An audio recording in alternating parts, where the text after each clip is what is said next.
Doctor ortho Ayurvedic oil और capsule, अब दर्द भी घुटने टेकेगा।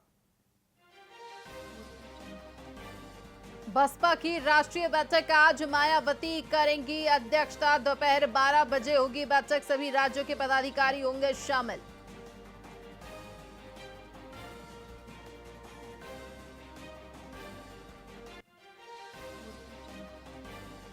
डीजीएमओ का बड़ा बयान, कहा ऑपरेशन शुरू होने के बाद पाकिस्तान को चेताया था, कहा था आतंकियों पर एक्शन लेंगे। राहुल का आरोप, पहले जानकारी दी आईएएफ को हुआ नुकसान।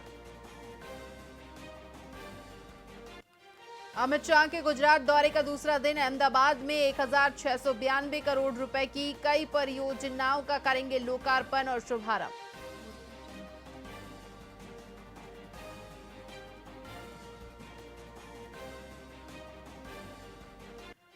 विजय शाह ने मांगी सेफ पॉलिटिकल फ्यूचर की गारंटी। अब एमपी बीजेपी कोर्ट और दिल्ली के इशारे के इंतजार में शाह।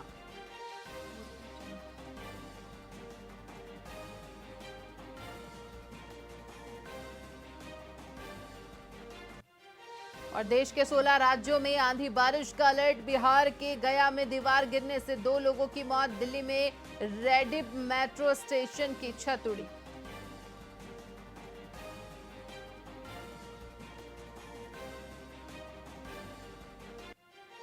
नमस्कार, स्वागत है आपका वीआईपी न्यूज में। मैं हूं आपके साथ आयुषी सनवाने। रुक करेंगे खबरों की ओर। चूरू के तारानगर से एक महत्वपूर्ण खबर सामने आ रही है, जहां पर केंद्र सरकार की पीएम किसान सम्मान निधि योजना के अंतर्गत बनने वाली फार्मर आईडी में तारानगर ने जिले में प्रथम स्थान अर्जित किया है।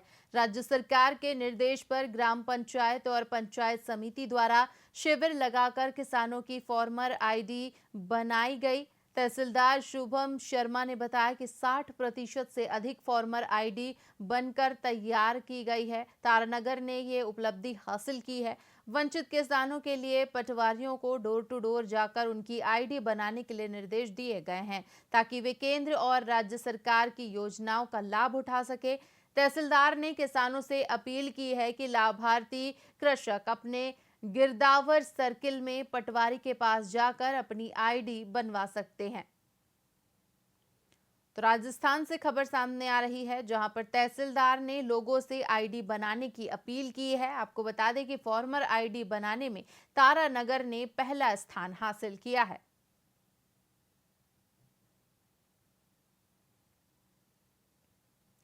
तो बड़ी उपलब्धि हासिल की है तारानगर ने। फार्मर आईडी बनाने में तारानगर पहले स्थान पर आ गया है। साथ ही लगातार इस दिशा में कार्य करने के लिए कृषकों को जागरूक किया जा रहा है। उनसे अपील की गई है तहसीलदार के द्वारा कि जल्द से जल्द अपनी आईडी बनाएं।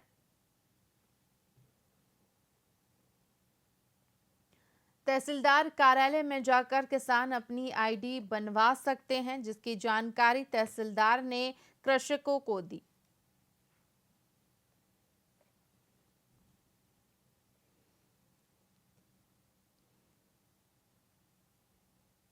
तो राजस्थान के तारानगर ने कीर्तिमान स्थापित किया है।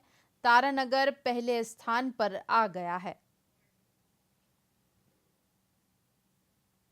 जो तारानगर है, मैं सबसे पहले तो तारानगर की जनता को और हमारे पूरे स्टाफ को मैं बड़ा धन्यवाद देता हूं कि तारानगर जो तहसील है उसने पूरे चूरू डिस्ट्रिक्ट में सबसे ज़्यादा जो फार्मर रजिस्ट्री हैं वो अचीव की थी। हमने जो हमारा गोल था 60% जो टोटल पीएम किसान के बेनिफिशियरी है उनका रजिस्ट्रेशन करना, वो हमने सबसे पहले किया था और हमारे द्वारा ही किया गया। जो पूरे चूरू डिस्ट्रिक्ट में तारानगर ने प्रथम स्थान हासिल किया था। जिन जिन पीएम किसान के और अन्य लाभार्थियों के फार्मर आईडी नहीं बनी है, वो हमारे पटवारी के माध्यम से अपनी फार्मर आईडी बना सकते हैं। पटवारियों के द्वारा अभी डोर टू डोर अभियान के रूप में इसे चलाया जा रहा है। अभी कहीं कैंप नहीं लग रहा, लेकिन पटवारियों के द्वारा जो जो किसान है पीएम किसान के बेनिफिशियरी हैं, रह गए हैं, बच गए हैं, किसी कारणवश वो नहीं आ पाए कैंप में, उनका अभी रजिस्ट्रेशन किया जा रहा है।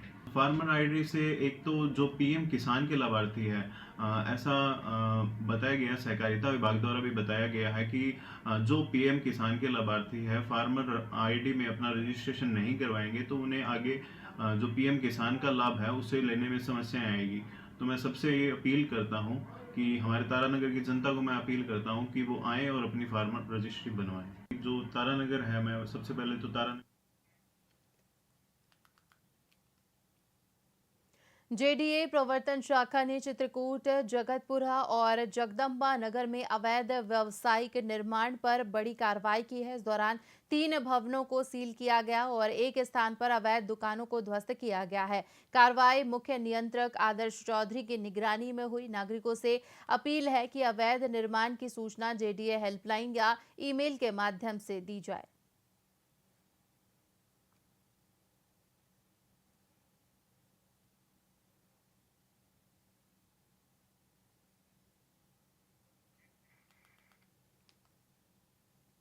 राजस्थान की राजनीति में सियासी पारा चढ़ता जा रहा है। राष्ट्रीय लोकतांत्रिक पार्टी के संयोजक और नागौर सांसद हनुमान बेनीवाल ने ऐलान किया है कि 25 मई को जयपुर में सरकार के खिलाफ आर पार की लड़ाई का जन सैलाब उमड़ेगा। ये आंदोलन एसआई भर्ती 2021 को रद्द कराने और राजस्थान लोक सेवा आयोग के पुनर्गठन की मांग को लेकर होगा।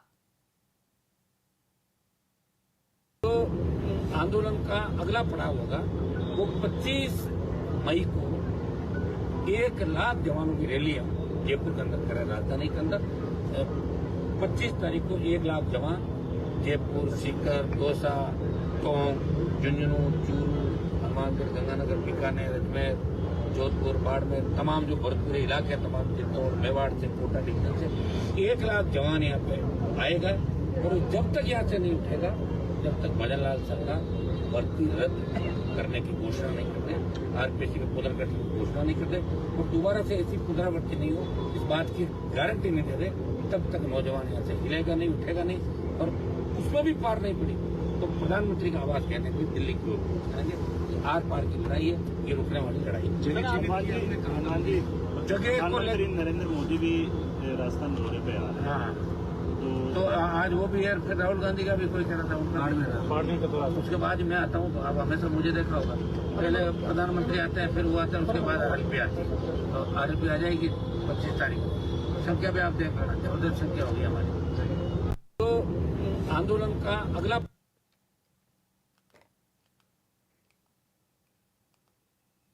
प्रधानमंत्री नरेंद्र मोदी के 22 मई को प्रस्तावित बीकानेर दौरे की तैयारियों का जायजा लेने राजस्थान के मुख्यमंत्री भजनलाल शर्मा बीकानेर पहुंचे। रिद्धि सिद्धि भवन में संभाग स्तरीय बैठक में हिस्सा लिया। बीजेपी कार्यकर्ताओं ने मुख्यमंत्री का माल्यार्पण कर, शॉल ओढ़ाकर और मरुभूमि के प्रतीक ऊंट गाड़ी भेंट कर भव्य स्वागत किया। इस दौरान केंद्रीय कानून मंत्री अर्जुन राम मेघवाल, चिकित्सा मंत्री गजेंद्र सिंह खिवस्कर सहित कई नेता और कार्यकर्ता मौजूद रहे।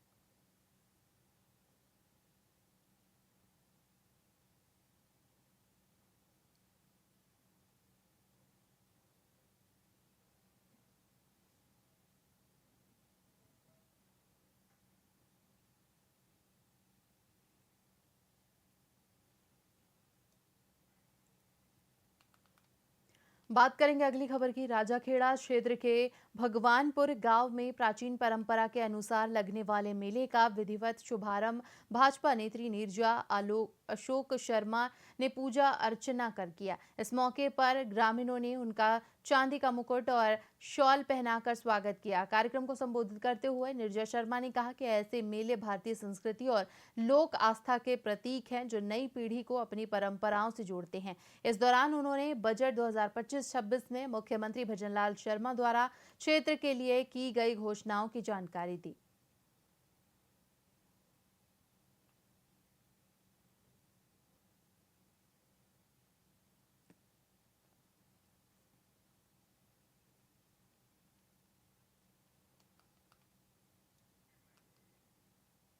कोतवाली थाना इलाके के शोरगरान मोहल्ले में एक नाबालिग छात्र मोहित ने पंखे के फंदे से लगाकर आत्महत्या कर ली है। मृतक के परिजनों द्वारा घटना की सूचना मिलने पर कोतवाली थाना पुलिस सआदत अस्पताल पहुंची और मामले की जांच के लिए घटनास्थल का मुआयना किया। पुलिस के अनुसार मोहित ने हाल ही में 10वीं क्लास की परीक्षा दी थी और पिछले कुछ महीनों से एक कपड़े की दुकान पर काम कर रहा था। कोतवाली पुलिस ने शव का पोस्टमार्टम करवाने के बाद उसे परिजनों के सुपुर्द कर दिया है।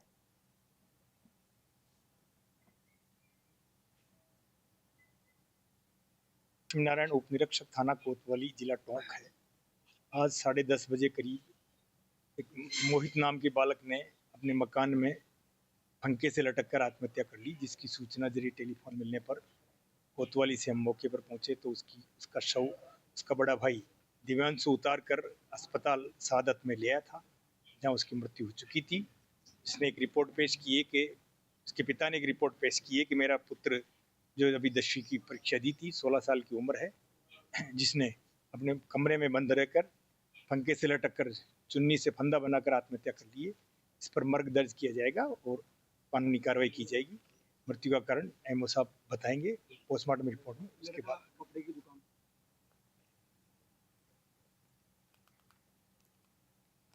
अमृत भारत योजना के तहत देशनोक रेलवे स्टेशन का पुनर्निर्माण हो गया है। बता दें कि 22 मई को प्रधानमंत्री नरेंद्र मोदी स्टेशन का उद्घाटन करने देशनोक आएंगे। वहीं तैयारियों का जायजा लेने मुख्यमंत्री भजनलाल शर्मा देशनोक पहुंचे।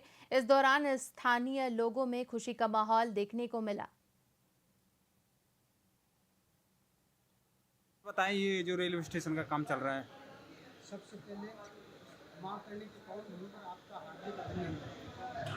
आज बड़े हर्ष की बात है कि हमारे देश टोक में एक भव्य रेलवे स्टेशन का लोकार्पण करने के लिए मोदी जी खुद यहाँ पहुँच रहे हैं। इसके लिए पूरी देश टोक की जनता और बीकानेर जिले की जनता उनका हार्दिक अभिनंदन और स्वागत करते हैं। माननीय मुख्यमंत्री जी आज तिरंगा यात्रा में देश में पधार रहे हैं।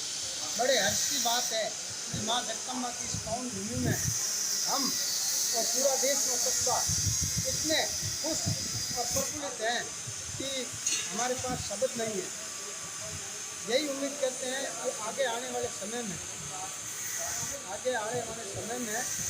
यहाँ पे सारी ट्रेनें रुके और इसका भव्य स्वागत और अभिनंदन और ज़्यादा इसकी बढ़ोतरी हो। इसीलिए यही हम कामना करते हैं कि हमारे मोदी जी जो देश में नहीं विदेश में भी उनका डंका बज रहा है।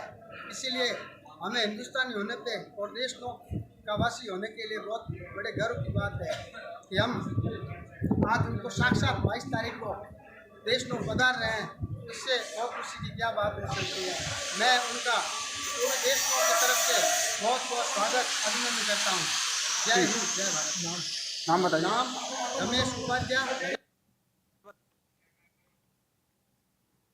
इसी के साथ खबरों में फिलहाल इतना ही। तमाम बड़ी खबरों के लिए देखते रहिए VIP न्यूज़। मुझे दीजिए इजाजत। नमस्कार।